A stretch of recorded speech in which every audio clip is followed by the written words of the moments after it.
Lihat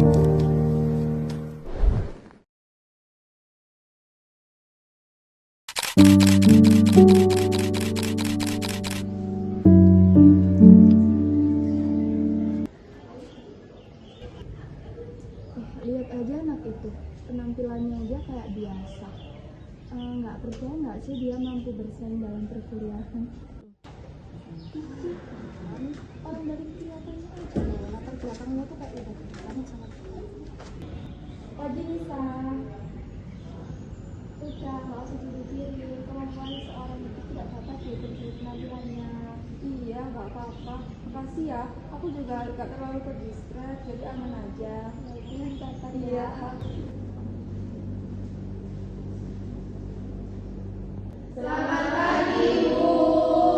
Selamat pagi semuanya. Jadi kali ini saya akan membahas mengenai hak asasi manusia dan juga pentingnya menghindari diskriminasi dalam kehidupan masyarakat.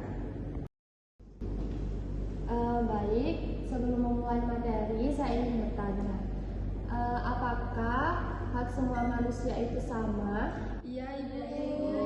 Ya, benar sekali. Jadi, hak asasi manusia merupakan hak yang dimiliki oleh setiap individu sejak lahir dan harus dihormati oleh semua pihak. Sesuai kesepakatan kemarin, jadi hari ini ada presentasi ya, dimulai dari kelompok 1. Dari kelompok 1, kelompok Jariska yang akan mempresentasikan materi mengenai prinsip-prinsip HAM.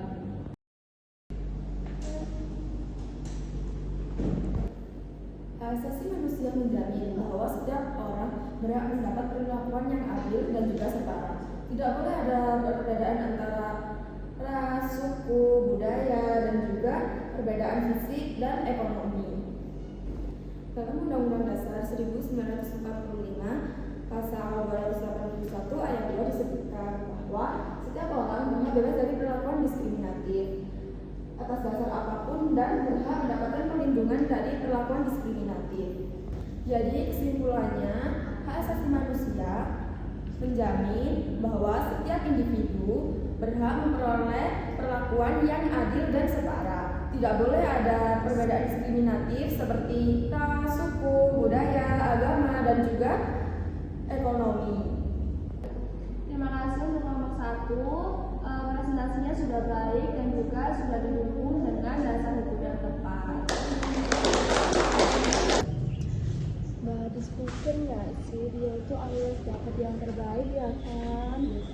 Mungkin kayaknya emang dari dianya itu yang lagi belajar sih. Tetap aja mahasiswa yang berasal dari keluarga mampu itu lebih banyak peluangnya nggak sih? Ini sih. Pendapat seperti itu kurang tepat, karena keberhasilan seseorang itu dapat dilihat dari usaha, kemampuan, dan kesempatan yang diperolehnya, bukan semata-mata karena status sosial. Aku kan cuma nyampein pendapat.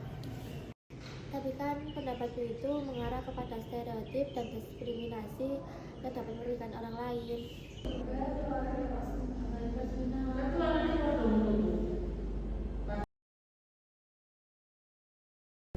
Baik, rekan-rekan semuanya, untuk lomba karya tulis ilmiah tingkat nasional dari universitas kita ada perwakilan mahasiswa yang memperoleh juara 1.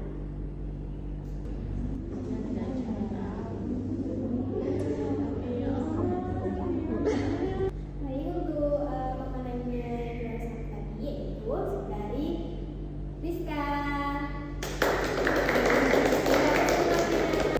Selamat ya saudari Rizka. Jadi prestasi ini membuktikan bahwa setiap individu memiliki potensi yang sama untuk berkembang apabila diberikan kesempatan yang setara. Rizka, iya, aku boleh ngomong nggak? Iya, silakan. Aku sadar selama ini aku sering nilai dan ngeremehin seseorang dari latar belakang ekonominya, dan aku juga sadar kalau itu termasuk bentuk diskriminasi. Sorry ya atas perlakuanku dan perkataanku sama ini. It's okay, ini bisa jadi pembelajaran buat kita nanti. Pembelajaran tentang hak asasi manusia tidak boleh berhenti pada teori saja, tetapi harus diwujudkan dalam kehidupan sehari-hari.